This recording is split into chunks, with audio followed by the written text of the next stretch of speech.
Hello everyone, আসসালামু আলাইকুম। Welcome back to my channel Sultana's lifestyle. হাজির হয়ে গেলাম আরেকটি নতুন রেসিপি নিয়ে। এখানে আমি 1 কেজি পরিমাণ লেবু নিয়েছি লেবুর আচার করার জন্য। লেবুগুলো আমি ধুয়ে পরিষ্কার করে নিয়েছি। এখন একটা একটা করে আমি লেবুগুলোকে মুছে নেব যাতে কোনো পানি না থাকে।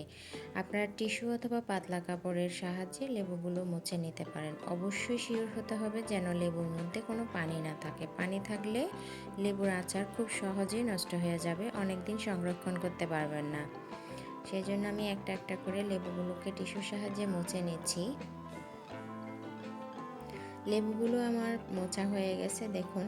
এবার আমি লেবুগুলো কেটে নেব। লেবুগুলো দুই পাশ থেকে আমি প্রথমে এইভাবে কেটে নেব। এরপরে আমি আমার পছন্দ মতো সাইজ করে নেব। আপনারা আপনাদের পছন্দ মতো সাইজ করে নিতে পারেন।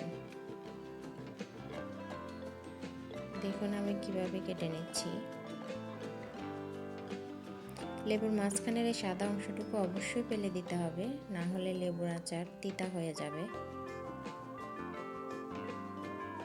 আমি ছোট ছোট কিউব সাইজ করে কেটে নিচ্ছি।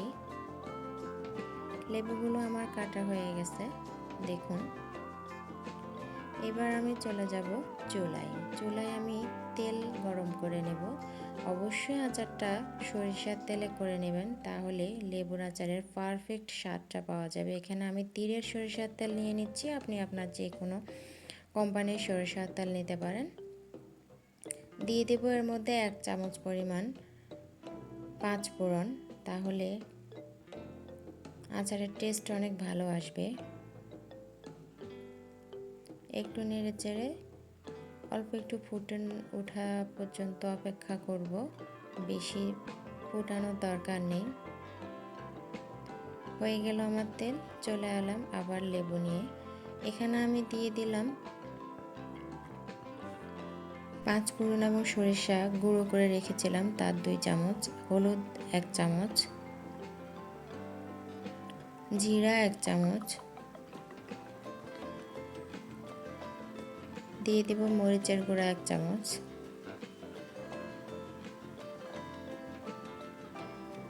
এবার দিয়ে দেব আমি কয়েক কোষ রসুন টুকরো করে রেখেছি কুচি করে, দিয়ে দেব 2 টেবিল চামচ বিট লবণ আচারে দিলে অনেক বেশি মজা হয় আচার খেতে। এরপরে দিয়ে দেব 2 চামচ পরিমাণ খাবার লবণ, লেবুর আচারে লবণ পরিমাণটা একটু বেশি দিতে হয়। দিয়ে দিলাম 4টা শুকনো মরিচ, ঝালটা আপনি আপনার পছন্দ মতো দিতে পারেন।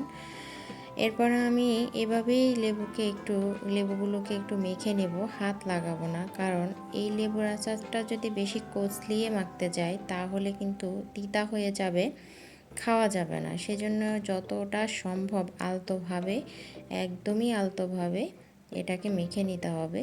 দিয়ে দিচ্ছি 2 টেবিল চামচ পরিমাণ ভিনেগার। অবশ্যই ভিনেগারটা দিতে হবে, না হলে লেবুর আচার সংরক্ষণ করা যাবে না। ভিনেগারটা দিয়ে আমি আবারও আলতোভাবে লেবুগুলোর সাথে মিশিয়ে নিচ্ছি।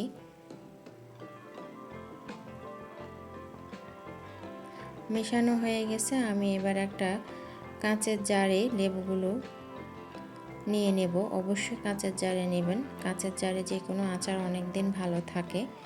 আমি আলতো হাতে লেবুগুলোকে কাঁচের জারে নিয়ে নিচ্ছি। বেশি চেপে চেপে নিতে যাবেন না, তাহলে তিতা হয়ে যাবে। লেবুগুলো আমার নেওয়া শেষ হয়ে গেছে। এবার আমি দিয়ে দেব সেই ফুটিয়ে রাখা সরিষার তেল।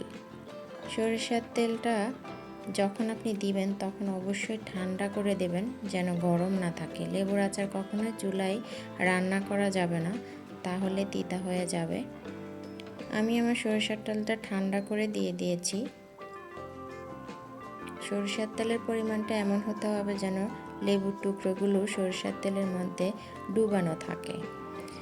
হয়ে গেল আমার লেবুর আচার অবশ্যই আপনি রোদে দিতে হবে। রোদে দেওয়ার পরে পারফেক্ট একটা আচার তৈরি হয়ে যাবে, এবং রোদে দেওয়ার ফলে লেবুর খোসাগুলো অনেক বেশি সফট হয়ে যাবে এবং তিতা ছাড়িয়ে টক হয়ে যাবে। 1 সপ্তাহ পরিমাণ আপনি এই আচারটা রোদে দেবেন, এরপরে খাওয়ার উপযুক্ত হবে। এতক্ষণ যারা আমার চ্যানেলের সাথে ছিলেন তাদেরকে অসংখ্য ধন্যবাদ। যারা আমার চ্যানেলে নতুন তারা আমার চ্যানেলটি সাবস্ক্রাইব করে আমার পাশে থাকার বিশেষ অনুরোধ রইল। দেখা হবে অন্য কোনো দিন অন্য কোনো রেসিপি নিয়ে।